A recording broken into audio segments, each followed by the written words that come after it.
Okay, hello everyone. Welcome along to this evening's talk, and thank you very much for coming out on such a horrible evening, and thank you very much to your speaker for coming out. I am delighted to welcome tonight Nicky MacCrimmon to speak to us. Nicky is a researcher in Gaelic folklore, place names and in the history of Eastern Scotland. So please join me in welcoming Nicky, and we'll make a start. Thank you. Okay, people hear me at the back? People hear me at the front? Right, good, we'll make a start. Fesca Mags, Falcha Orif, thank you all for coming out, as I said, on such a horrible night. So hopefully we'll give you something of interest that'll be worth your while coming out. I'm only one of these people, I'm Nicky MacCrimmon, but I want to give credit to Alex Mulholland, who is my kind of partner in crime with the research around about Gaelic, particularly the Gaelic in Perthshire and Angus and other parts of eastern Scotland. So myself and Alex about 2 or 3 years ago had this idea that we'd like to write a booklet about Gaelic in Dundee and the history of Gaelic in Dundee, and we produced that last year, and I've run out of copies, but Erin has copies in the Central Library if anybody wants to go and get the physical booklet. You can also just go and Google Dundee's Gaelic and you'll get it on Dundee City Council's website as well. So I'm a little bit nervous tonight because this is the first time I've done it in front of a proper historical society, and there's really not very much in Dundee's history that Gaelic will touch on at some point. So I'm going to be going through lots of Dundee's history, and if there's anything that you think, oh, that's not right, that's complete rubbish that you're talking about, that was Alex's bit. So yeah, this is the Dundee's Gaelic booklet, which you can go and get, like I say, from the library, supported by Dundee City Council and Borg na Gaelic, and I'll just give you a flavour of it tonight. So going back in history, Dundee and Scotland, and I think it's really important to reflect on this at the moment, has always been multilingual, it's always been multicultural. That's not anything new, and that's where we find ourselves today, and it's the way it's always been. So the languages that we see in and around Dundee are kind of pre-Celtic languages, which we don't really know very much about. There's a phrase in toponomastics, which is the study of place names and proper names, which is it's obscure. And obscure means we didn't ken. So a lot of the place names and things are obscure, particularly around about river names. So river names like Tay and others are possibly, well, they're certainly pre-Celtic. They may have no relation to Celtic whatsoever, and some of you will know that the river names we find in Scotland, we also find elsewhere in the United Kingdom, we also find elsewhere across Europe, and may well be connected to, if not deities per se, but certainly a reverence for nature and all the rest of it. So we'll have pre-Celtic kind of place name features that we find all around Dundee. We've also got Pictish, which we'll speak a little bit about as well. We've got Gaelic, we've got Scots, we've got English. We may have Norse. I'm not aware of any particular Norse names around about Dundee, although people will be aware, I'm sure, that there's an idea that there may have been a Norse settlement somewhere in the town, because that's what we've got the Viking longboats represented on the city chambers on the balcony underneath there, and the idea that there was some kind of church to St Clement, dedicated to St Clement, who's the patron saint of sailors in the city square. I've heard it said that Dudip might be a Norse name, and maybe it is. I don't know enough about Norse to say that. If it is, it's probably one of the only ones that we found around about Dundee. So just a little bit of background on the Celtic languages. So we have Proto-Celtic, which is spoken all over Europe at one point or another, particularly places like Gaul and others. And then we've got Insular Celtic, which is spoken on the islands of Ireland and Great Britain and the islands that are around and about here.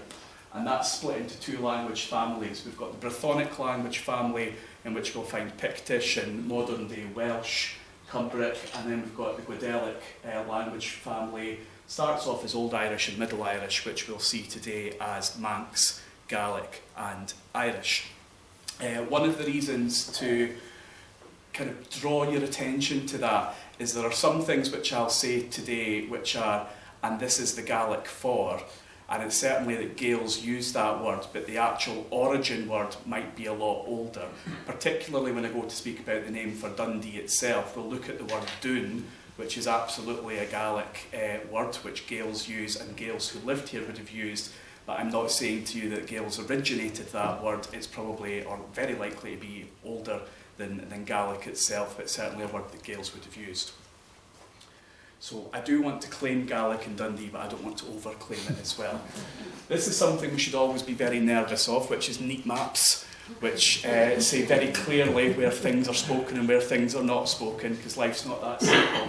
But this gives us a very rough idea in the sort of mid to late 1st millennium BCE what the languages of Scotland are, the languages of the whole of Great Britain and Ireland are. So in the red here, we've got Brythonic languages being spoken, which might be Cumbric, Old Welsh. In the blue there, that would be Pictish, and the green would be what we're going to call Old Irish, the Gaelic, the Gaelic language. And as you can see here, by the kind of mid to late 1st millennium, we've already got Irish, or Old Irish spoken in Argyll, as part of the Kingdom of Dalrieta. So those of you who've been to, I think it's Carrickfergus, just north of Belfast, will see all the stuff they've got there about Fergus Mór MacEirc coming over to Scotland in about the year 400-500 and bringing Gaelic and bringing Irish culture. I think the modern take on that is that's not the case, that was already there, that was probably a dynastic shift, that there's no material culture or place name evidence that supposes that there was anything but Gaelic there at one point. The distinction between Welsh and Pictish we're not quite sure about, so we're pretty sure that Pictish is a Brythonic language. It may be cultural that distinction is made. The distinction certainly made by Bede in 731 when he's writing about the languages of the island of Britain. He talks about there being Gaelic, Pictish, Welsh, Latin and English being the 5 languages that are spoken. So it may simply be that Pictish and Old Welsh were the same language, and Old Welsh has more Latin influences from the Roman occupation. It may be that they're completely different. It may be a political difference. We're not quite sure. But probably a lot of the place name elements that we still have that are Pictish are very, very easily transferable into modern Welsh. So we don't really know too much about Pictish really at all, other than the names of their kings on the king lists and things like that. So around about the year 1000, this is now completely changed. What we can see is Gaelic is the predominant language over almost all of Scotland. What we've got up in the orange bits there, probably you'll know, is Norse that has come in by this point. We've got Norse settlements in the islands and Caithness and other places like that, which will eventually come much further down. We've got Old English beginning to come in through Northumbria and into the Lothians, and we've got Cumbric still kind of just holding on in that kind of Strathclyde area. So Gaelic is now the preeminent culture and language of Scotland. So as I've alluded to before, it's probably not an invasion or a population replacement. It's highly likely that it's just a cultural change, a political change, a religious change. In fact, Gaelic, the Kingdom of Alapa is formed.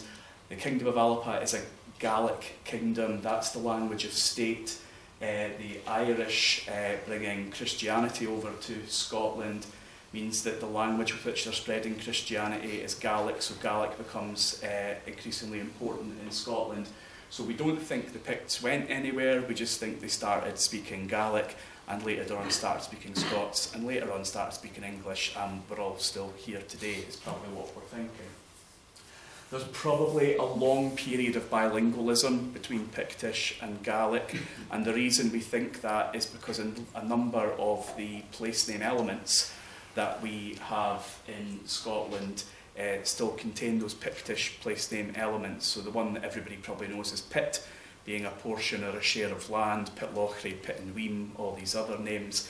Although interestingly, almost all of the Pit place names have a Gaelic suffix. We don't really have very many, if any, Pit place names that would then have a Brythonic suffix.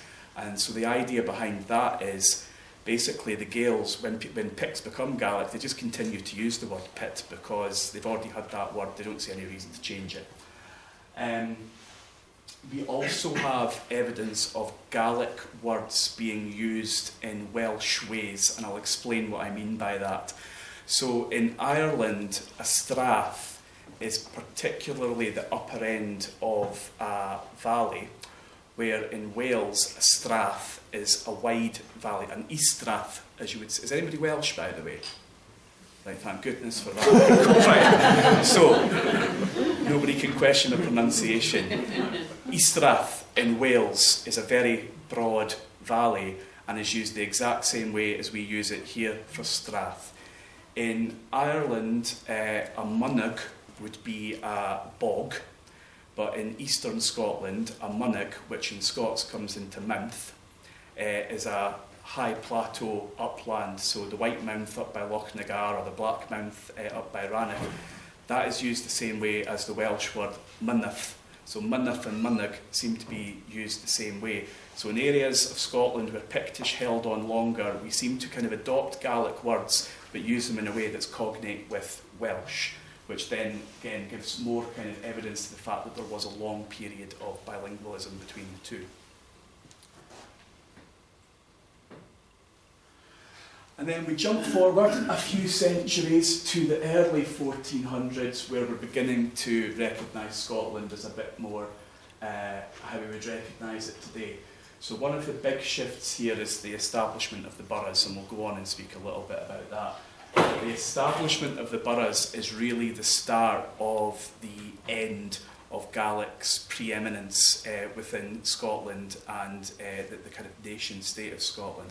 Again, I think it's important to say, I'm not saying at any point Gaelic was the language in Scotland, the only language in Scotland, but it's certainly the most important, the language of state, the language of religion, and it's around about this time that that starts to wane. Changes in the church as well, and I'm not a religious historian, but that the Celtic church begins to become less important in this time as well, and we see more kind of Northumbrian and other influences coming up. We also see state power beginning to move south from places like Scone and Perth down towards Dunfermline, down towards eventually Edinburgh, and that shift away of kind of power from the more northern areas of Scotland. So, if I can give you an example of whose fault this, I mean who's responsible for this, or I think this is a really interesting, really clear example of where Gaelic is in Scottish society and then the change. So this is Malcolm Canmore, MacCrimmon nach Donnchadh, ruling from 1058 to 1093. He first marries Ingebjorg Finnsdottir, and he has three sons, Donnchadh, Dol and Maelcolm. He then marries Margaret of Wessex, and his four sons are Edward, Edmund, Ethelred and Edgar, and that's Gaelic in Scotland. It basically changes almost overnight the status of Gaelic in Scotland. So Margaret of Wessex wasn't very good for Gaelic, but she was very, very good for Scotland. So she sees this continental model of establishing boroughs and being able to go and trade and create wealth within Scotland, and does a very good job of that. But it's at the expense of the preeminence of Gaelic, because it's the Northumbrian English mixed with Flemish and French and the people who come over to help establish and run the boroughs and know what they're doing from continental Europe.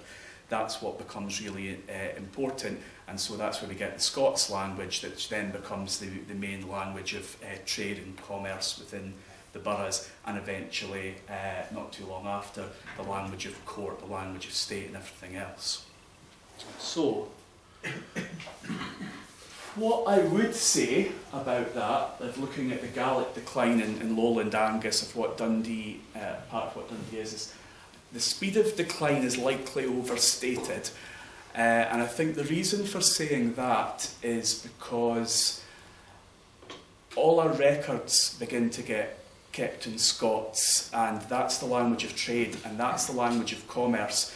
And so we begin to say things, well, by the 14th century, Gaelic's not spoken in Dundee anywhere. It's not recorded that people are speaking it, but there'll be people who have the ability to speak it, there'll be people who are bilingual, there'll be people right up to the borough walls who are still speaking Gaelic, but it's no longer important to record their history or to tell their story. Therefore, there's that assumption that Gaelic has just stopped being spoken. But there's evidence as to why that's probably not the case. So if you think of Dundee's city walls and what's inside the city, there are no Gaelic place names, there are no Gaelic street names, it's all vennels and closes and everything's Scots. But right up to the borough walls, we still have plenty Gaelic place names that are all around there, which suggests that within the borough itself, Gaelic stops becoming important. But the outside of it, it still seems to be a language that people are using for a good while longer. So again, we're talking probably a long period likely of bilingualism. We're talking about social stratification probably rather than purely geographical stratification of language. So we have evidence today that if you went to India, then you might have somebody speaking a tribal language, and when they went to a city, they might speak Hindu, but they might be educated in English. If you went to West Africa, again, you might have a tribal language, it might be French, it might be one of the bigger languages, Yoruba or something, you might go and speak, but you might be educated in French or in English. So in our society today, being bilingual or trilingual is really uncommon and strange. Across the rest of the world, it's not strange. And we think it's probably what happened there is people were bilingual. People would have spoken Gaelic in the home, but they would have spoken Scots or English for trade. Why we know that is because that's exactly what was happening in the 19th century in places like Stirlingshire, Perthshire, these border counties. If you go and look at the old statistical accounts, which were, I think, 1798 might have been the first old statistical account, when you look at the ministers from parishes like Crieff and Dunkeld and all along that kind of Highland boundary, they talk about this Creole language that's being spoken by both Scots and Gaelic. They're very unkind about it. They speak about it being a barbarous tongue, and they speak about, say things like, it's not worthy of the poetry of Oisin and all the rest of it. So they see Gaelic as, they have Gaelic in very high regard. They've got great respect for Gaelic, but they say this Gaelic Creole that people are speaking in Scots and English, it's a murderous, barbarous mixture of the two is the sort of phrases that they use. There's this phrase here, has anybody got any Gaelic? Speak a little bit of Gaelic. So this Gaelic word, this here is a story of somebody who goes to call upon a farmer at Inver, just across the Tay from Dunkeld. In around about, it'll have been the late 19th century, 1880s, 1870s, something like that. And he goes to call upon this farmer, and his sister answers the door, the farmer's sister, but the person who goes to call upon the farmer thinks it's his wife and says, "Is your man at home?" And what she says is, Thomas is me, is no pasta ata, ne bairns iger. So pasta is the Gaelic for married, is the Gaelic for and iger is like at all. So what she's saying is, Thomas and I are not married at all, we've got no children at all, but we're throwing in things there like ata, ne bairns. So it's this Creole between Gaelic and Scots that's been spoken in 19th century Dunkeld, that again, the people who speak that, their stories have not been captured, not been told, so this is a kind of a hidden part of history. But what that is telling us is that we would expect around about the boroughs like Dundee, that would have been what was happening in the kind of the medieval period as well. So, what is in a name? What's the Gaelic name for Dundee? It's obscure. right? We don't know. We can't even agree how to spell it or pronounce it, never mind what it means. So, what you'll often see is this Dunjay up here. And as you can see, that's what ScotRail have decided the name is on the platform. And then you'll get this Dunjay here, which is what ScotRail have decided it is on the top of everything. I've loads of time for ScotRail, by the way, because they don't have to do any Gaelic. They are not under the auspices of the Gaelic plan. Somebody in ScotRail just decided we're going to put Gaelic all over our railway stations all over Scotland, and God bless them for doing that. They didn't have to. I would say Dunjay is spelled up there. That would be what I would call the West Highland way of writing it and spelling it. But because it's that West Highland way, that's what you'll see in all the books, that's what you'll see in all official things and literature and stuff. So, Dunjay. Then you have this thing here, which is more like, it's still Dunjay, is what you would pronounce that second one as. But what we have here, which ScotRail have alighted on, but I think by mistake, because you never see it written without this strach. That's the difference there. You never see it written without that. But that's Dunjau, which is how people in Perthshire used to speak it. So we still have recordings of some of the last Perthshire Gaelic speakers, which the School of Scottish Studies captured in the late 20th century. You can go on Toper and Dulcish, which in Scots is Kisteriches, is the name of the website. You can go and look at that. But Dunjau is how people in Perthshire would pronounce it. So I think that's probably how people in Dundee would have been pronouncing it. So we don't know how it's spelled, we don't know how to pronounce it. What does it mean? We don't know. So one of the reasons I can never be a real historian is because I go with the story that I think is the most fun. And that's what I'm going to show you here, 3 stories, and you can choose which one you think is the most fun, and I'll tell you what I think is the most fun. But there's a few kind of origin stories for Dundee. So Doon, very simple, no controversy there. Doon is a fort. Dunedin is in Edinburgh, Dunfermline, Dumbarton, Fort of the Britons. So Doon being a fort, nice and simple, no problems there. Dunjay could come from the Gaelic word Gia, which is the word for God. And there's a story that I'm sure you all know, but I'll say it anyway, because I've got to fill up the 40 minutes. David, Earl of Huntingdon, is on his way back. So he's the grandson of the son of David II, I think. But anyway, he's on his way back from Crusade. His ship's coming up the Tay. A storm rises up. His ship sinks. He prays to God, if you let me survive, then I'll build a city in your honour. And he gets washed up on the shores of the Tay, and he builds Dundee in honour of God, and it's Dun Gia, City of God, which we still find in the Dundee coat of arms today, De Donum, which again means sort of gift of God. I think it's interesting, even on our coat of arms, that origin, although it's all Latin puns on coats of arms, isn't it? But it's interesting that it's Gaelic that it comes from, which shows how important it was at one point. So, could be gift of God. Could be, not gift of God, fort of God. It could be fort of fire. So the modern one, Gaelic word for fire is Chine.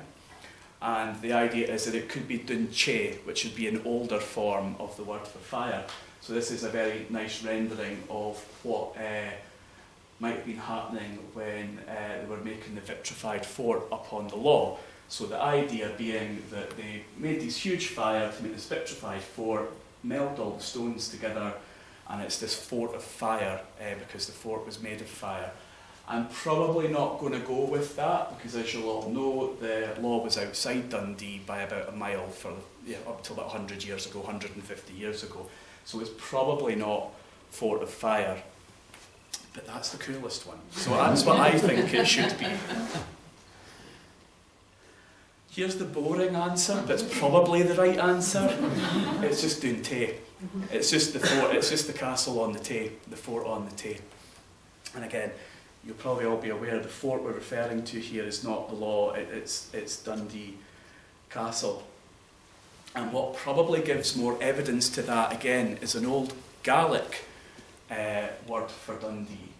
which I have to admit, until I started looking at this about 3-4 years ago, I'd never even heard of. I've lived in Dundee all my life. So Hector Boyce, in his History of Scotland, he says Dundee, which was once known as Electum, and then I don't think Electum is ever referenced again until about the 19th century. Except it was referenced all day, every day, by Gaelic speakers in the east of Scotland. So in Strathardal and Braemar, right up until the 19th, 20th century, they weren't saying Dundee at all. They were calling Dundee Anaholic, or Anaulic. Also in Lochaber and Ranach, they were calling Dundee Anaulic as well, which seems to go back to this old Electum name, obviously Electum being the Latinised version of whatever the name is. So Owl in Gaelic is a very old name that means a rock or a crag, and this is Al Chlwy, which is the rock or crag of the Clyde, which is Dumbarton Rock, some of you might recognise. So Dundee Castle used to sit on a 40-foot basalt rock where St Paul's church is now. So it would have, I'm not saying it would have looked like that, but what I'm saying is how people would have perceived Dundee is often coming up the river, seeing this castle, standing on this big black basalt rock. So what we're imagining there is that probably that's where the old name comes from, because people's imagining of Dundee was a big cliff, a big rock, which we wouldn't really think of as Dundee today, but it might have been something similar to that people were approaching by the sea. We've also got this word, which is not too far, this place name is not too far away, Kinnaul. Yeah, I mean the head of the big rock. Again, as you drive past Perth, it's a very prominent, or towards Perth, a very prominent big rock. So, again, just kind of giving a bit of evidence to the fact that basically what we're talking about is Castle on the Tay, and that's what Dundee's called. And again, yeah, so here's our old statistical account from 1798, and that's what they talk about. They also talk about Electum being said to be pleasant or beautiful, but I don't know a word that they're talking about there, and that's fine because there's lots I don't know, but I've not found the reason for saying that, so we'll see. It says the names of this places in this parish are partly in this language, talking about Broad Scotch, as you would say, and partly Gaelic, the former Blackness, Coldside, Clippington, Claypots, and then Balgay, Dudip, Drungeith, Duntroon, Balduvy, and various others of the latter of Gaelic. I'm not quite sure about Dudip for Gaelic, but we'll look at some of the other ones. So I talked about Gaelic, the Kingdom of Ullapa being a Gaelic concept, and Dundee seems to be, at least in folklore, central to the history of the formation of the Kingdom of Ullapa, because they talk about here, this is again from the old statistical account, the Battle of Petalpe, or Petalpine, tradition that that Alpine, who would have been the grandson of Kenneth MacAlpine, fought in one of the last battles between the Scots, i.e. the Gaels, and the Picts, close to Dundee, and that Alpine was he put his standard in a stone with a hole in it, and that would be the King's Cross, which used to be up at Camperdown House. But he was defeated in battle, and the story goes that they chopped his head off, put his head on top of his own battle standard at the King's Cross, and then marched him and his head down to their capital at Camelin, near Falkirk. I think there's also press reports from the Dundee Advertiser in about the 1880s of a single head being found in a grave up by Camperdown House, and is that the head of Alpin? So again, I'm going to go with that because I like the story. I think what they reckon is that battle was actually fought somewhere in Dumfriesshire, which isn't as much fun for us here in Dundee, but possibly Petalpine, place of Alpine, probably just somebody else called Alpine. there's a couple of Dundee place names that are like that. So Balgarthno as well would be the township of Gartnich. Again, it's a very common Royal Pictish name. Alpine's a really common Royal Pictish name. So again, we can take a look at some of the Gaelic place names that we've got in and around Dundee. So, as I said, there's nothing within the city walls. The closest I can find is Dalfield. So people know Dalfield Multies at the bottom of the hill town. That's probably a tautology. So Dal means a water meadow, and field means a type of meadow. And if you think about the land, the boggy land around about Meadowside, that would probably seem to make a bit of sense that Dal, that's where that comes from. Logie, there's loads of Logies all over eastern Scotland. And Logie, what everybody thought, again, up until very recently, is that it comes from this Gaelic word anlagi, which is a lag, which is a hollow. Lagavulin, if you drink Lagavulin, that's the hollow of the mill. And all the Logies in Scotland are in hollows, but they all also have churches. So if you think about kind of pre-Christian religious sites, many of them seem to be on kind of little hillocks beside burns and little hollows. So if you think about Dargie down at Invergowrie or St Vidgeons or at Meagle, you know, it would be a very similar kind of look. And so there's a place name, Gilbert Marcus, who does place name studies. He seems to think it might come from word logia, which comes from Latin for like locus, but as in a particularly religious place, this locus. So it either means a religious place or it means a hollow, but logie there is a religious place and a hollow, so pick whichever one you like. We've got Balgay, which would be Balgui.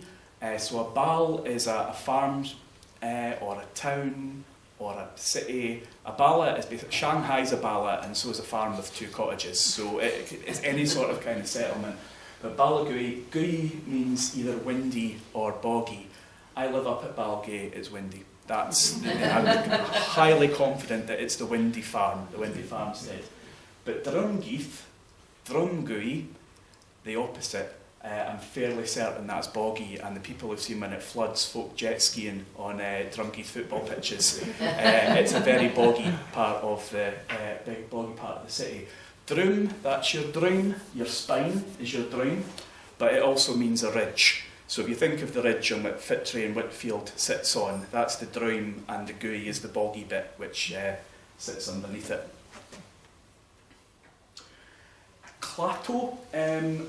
There's this thing that happens in Gaelic in the east coast of Scotland, particularly basically Edinburgh up to Aberdeenshire, which is the east coast O, which is names that you'll find in other parts of Scotland that end with och get squeezed to just be and then O in this part of Scotland.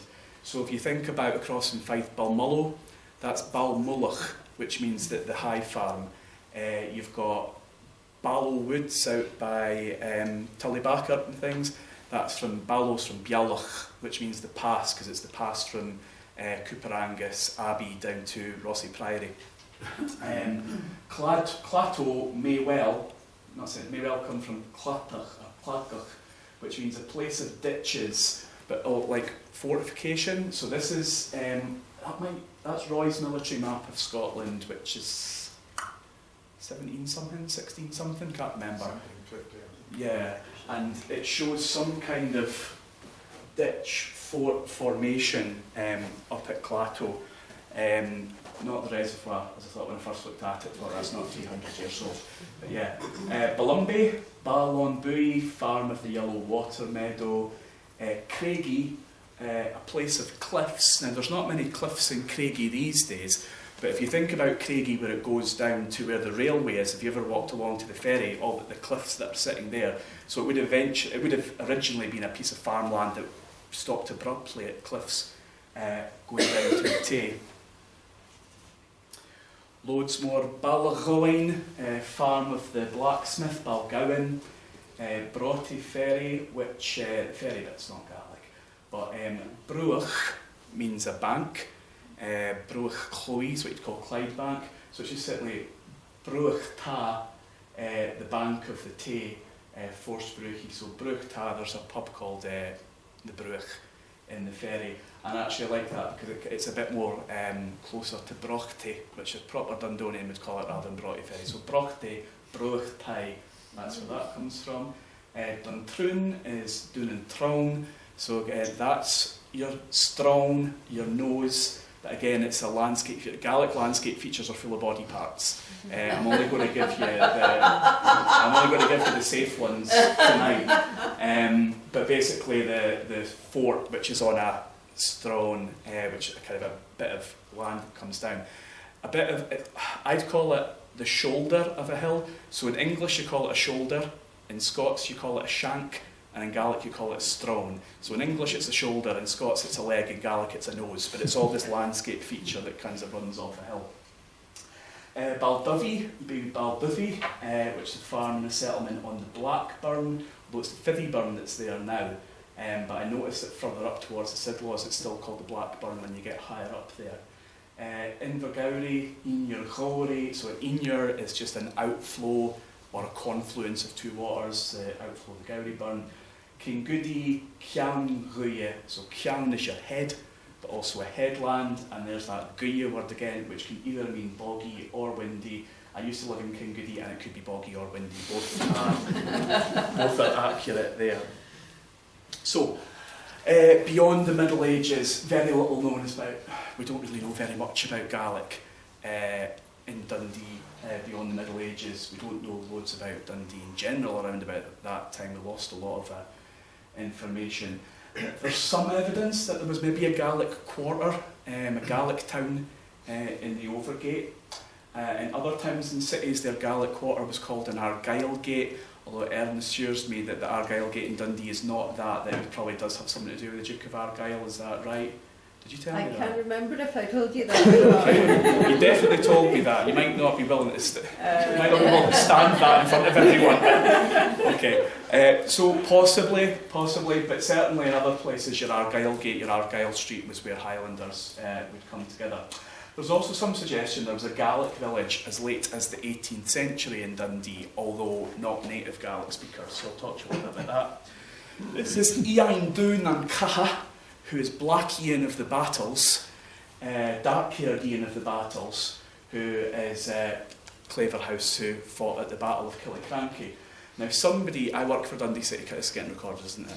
I work for Dundee City Council in the day job. Somebody at Dundee City Council, back when they were building Millamains, almost knew what they were doing.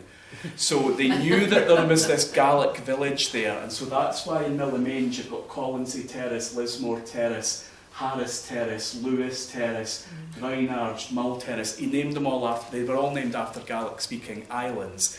But that's not where those Gaels came from. Those Gaels came from Atholl. So these were part of the Atholl regiment, who Claverhouse commanded and fought with at the Battle of Killiecrankie and other places, and they held him in very high regard, and so the Claverhouse family have always had a connection to Atholl. So the idea was that he brought these people down from Blair Atholl to give them work in the kind of bleaching work down at Claverhouse, which there's still some evidence of that there today. We've also got Silver Button Yard in Millamains, and that goes back to the story that was put about by Claverhouse's enemies, that he'd done a deal with the devil, and he'd done a deal with the devil that no bullet could kill him. But he got shot, and he got shot in a silver button that was on his jacket. It's the silver button that pierced his heart, so it wasn't the bullet that killed him, it was the silver button that killed him, and that's Silver Button Yard in Millamains. But yes, there's an idea that people from Atholl continued to come down and work in the bleach works at Claverhouse for hundreds of years afterwards. So that brings us on to kind of Gaelic migration to Dundee kind of later on in Dundee's story. And to give you a bit of context, if we go right to the early 19th century, I'm assuming you all know this work off by heart because it's your publication. So this is Abertay Historical Society's Highland Communities in Dundee and Perth by Charles Withers, who is a really brilliant Gaelic scholar and did loads of good work. I don't actually know the year of that. I'm assuming it's in the 80s at some point that was done, or 70s possibly, but that kind of era. But the context for migration, Gaelic migration into Dundee at that point was, in the early 19th century, Gaelic is still a community language as far south as Loch Lomond, Callander, Dunkeld, even up as far east as Glenclova and Glendalough is beginning to move out of eastern Angus, but certainly into Glenisla you'd still have Gaelic there. And then obviously there's the disintegration of Highland society post 1745. It actually starts before that. There's famines and what they call the lean years in Gaelic, even at the late 18th century, that begins to push people towards the central belt. And then obviously that's followed by the pull factor of the economic opportunity throughout the 19th century. So I'm going to come back to this very messy drawing in a minute. So we've no evidence of very many, if any, Gaels in Dundee before kind of the sort of late 18th century. As I said, there might have been a Gaelic quarter in Argyll Gate and places like that, and you would have to assume there was Gaelic speakers who were living here because there was Gaelic all over half of Scotland at that point. But we do know that the first Gaelic chapel opens in Longwynd in 1791, and that there are 16 Highland surnames recorded in the Howth burial records in 1772, and for the next, about a dozen a year for the next 40 years. So we do know that there was some, we assume they are Gaelic speakers when we talk about Highland surnames and things like that. Wither says by 1851 there are 809 Highland-born people in Dundee, and by 1891 1,277.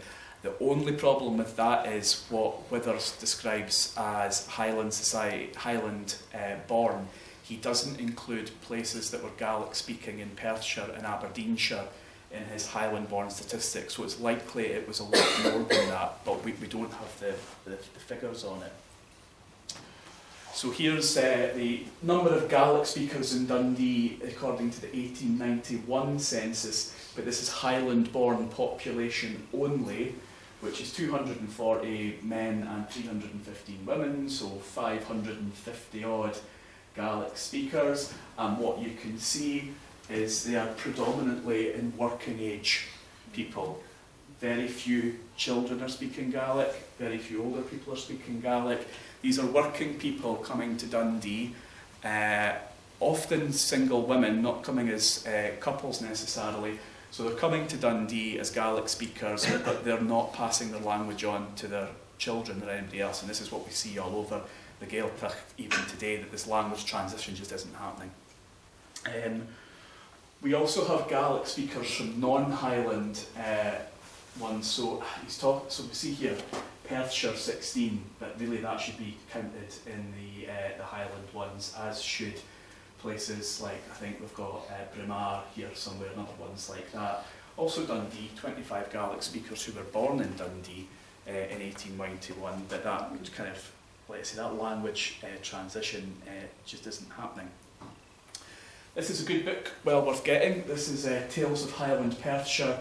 Lady Evelyn Stuart Murray, who was the third or fourth daughter of the 7th Duke of Atholl. She was never going to inherit anything, she was never going to get a good match, so she was just left to do whatever she wanted to do. So she just wandered Highland Perthshire in the late 19th century, speaking to farmers and gillies and gamekeepers and collecting stories. She was self-taught in Gaelic, she spoke to them in Gaelic. She collected all of these stories until her father found out what she was doing and then sent her off to some finishing school in Switzerland, so as to not bring embarrassment upon the family. But she collected all these stories, and one of the stories pertains to Dundee, and I think it's meant to be a bit of a humorous tale, although we know the person in it was real, but I think it's quite instructive about Gaelic communities in Dundee at the time.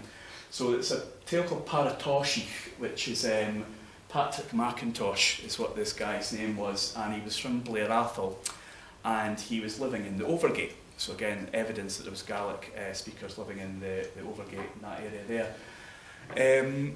he came down to Dundee for work. He couldn't find any work. So what he did to earn money was he would sing Gaelic songs in the Overgate, and he would take copies of the Dundee Advertiser and he would rip strips of the Dundee Advertiser apart. He would put them on his arm and he would sing these Gaelic songs, and he would sell the words to the Gaelic song to Gaels in the Overgate. So that tells you a couple of things. One, there wasn't very much work going. Two, the Gaels in Dundee were illiterate because they were getting this copy of the Dundee Advertiser, there's your Gaelic song. But it also talks of this kind of Gaelic concept you've got of keenalis, which is like a really intense homesickness for your home area. So it's not necessarily that people were choosing to come down here, but they were being kind of forced to come down here. So it's a humorous tale, but I think there's probably some kind of truth within it. So it would not surprise you to learn that the main driver of migration to Dundee for Gaels was the textile industry, but it also drives where Gaels come from. So if you look, these lines represent the number of Gaels who are coming to Dundee, and what you can see is from kind of Easter Ross, Aberdeenshire, Perthshire, all places where there's a tradition of weaving, and I think there's lace making in some of the more northern ones as well. And so people are coming to Dundee because of the jute industry, or prior to that, the other weaving industries in Dundee. So it's people from weaving counties that are coming. And there's barely anybody coming from the Islands or the West Highlands because they don't have that weaving tradition. So there's no reason for them to be coming to Dundee.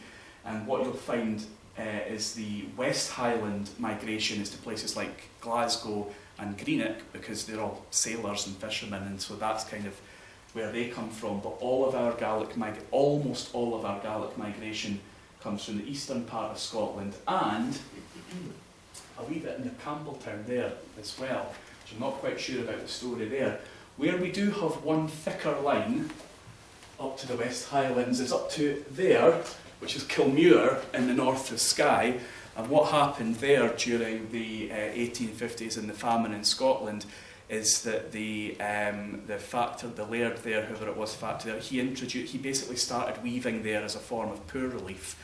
It didn't quite take off, but the reason we've got more immigrants from Kilmuir is because they did have that kind of history of weaving. So it's the same as people coming from the Ulster weaving counties to Dundee as well. It's all about the jute industry.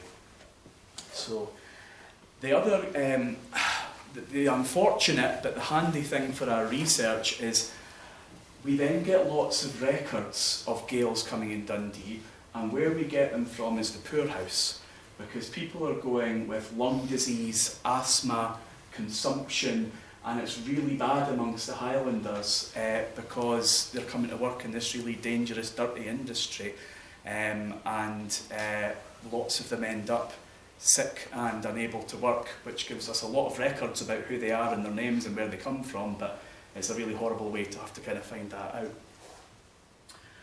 out.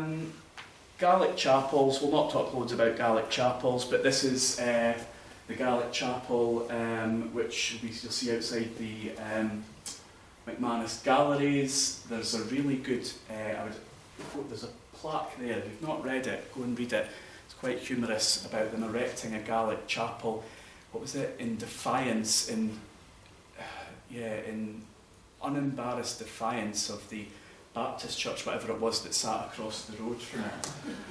The Gaelic chapel's interesting because what we know about who went there, it would be more middle class Gaels, and it was more of a social kind of place to go. What we know is that the Gaels who were mostly living at like Scurin-Burn, Hawk Hill, Overgate, they couldn't actually afford the seat rents to go to the Gaelic chapel. So it was more a place for like socialising. They would do like raising funds, poor relief for Highlanders, but it was a very middle class thing. And that's what we see all over Scotland. I'm going to come on to speak in a wee minute about the Highland Societies and things. That's what we see in those Highland Societies as well. So we'll crack on, because I know we're running out of time here a wee bit. Celtic revival, late 18th century. This is where we begin to see all over, certainly central belt Scotland, it becomes less about the language and more about the cultural things that go alongside language. So Celtic art, Highland games and dress. This is, people will know that's John Duncan's Nashean, which is in the McManus Galleries, which you can go and have a look at. So the kind of art and all the trappings of it, that's what seems to come from there. So there were a number of kind of Highland societies in Dundee. The first one in 1814. Seems to have been an attempt to start a Gaelic school. So there's a Gaelic Auxiliary School Board set up in 1815. I'm not sure if a school ever actually gets off the ground, or if it does, it doesn't last for very long. We've also got the Ancient Caledonian Society, which starts off in London and the Dundee branch opens in 1822. This is a bit of a weird one. So the Caledonian Society seems to be, some people have said it's some kind of quasi-Masonic kind of organisation, a very secretive organisation. I'm really interested in the white Jacobite roses that are on the jacket of the Ancient Caledonian Society. So that's only about 70 years after the 45, so it may be some kind of Jacobite revivalist thing.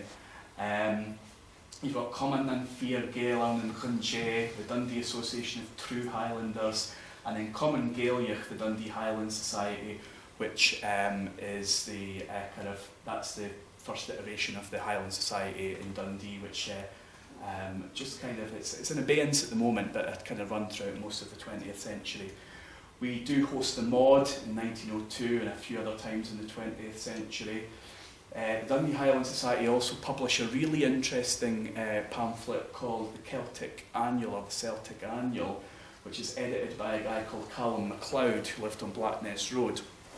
Now, Callum was perhaps a very liberal editor, or he may have just taken anything he could have got to put into his article. So here's one talking about Lord Lovat.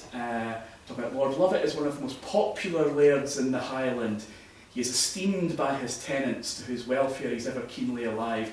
They talk about being a great soldier, and basically they write all this really kind of loving stuff about Lord Lovat and what a great man he is. So there's this kind of, the way that kind of Gaeldom goes in that 19th century, very militaristic, very in service of the British state and knowing your place and all that. They also write this one: "We the Gaels of Ireland said a brief word to the Gaels of Scotland, we are brothers, one blood is in us. We now expound you across the sea to our brotherhood, and we will save Gaelic from death, clans of Gaels of Ireland and Scotland, shoulders together." Which in the context of this is around about the time of the Easter Rising and everything else. So on the one hand, very British, militaristic. On the other hand, this is written around about the time where the Irish Republican Brotherhood could get 25,000 people in Meadowside. So it's interesting what they're having within that Celtic Annual. So that kind of brings us to Gaelic in the modern day. There are kind of increased visibility and opportunities. Dundee Gaelic Choir, some of you might be involved in. If not, go and get involved, it's really good. But we might be in the midst of a little bit of a Gaelic revival. So at the last census, 990 people said they had some skills in Gaelic. That may be that people would like to have some skills in Gaelic rather than they do, but that's certainly more than since the 1890s. It's about 110% increase since then. So, sorry, rushed that last bit, but I do want to get some questions in the 6 minutes we've got left, although I've no football to get to now, so it'll take as long as I want. So, question B, anybody got any questions? No pressure if you don't, and thank you very much for listening. Cheers.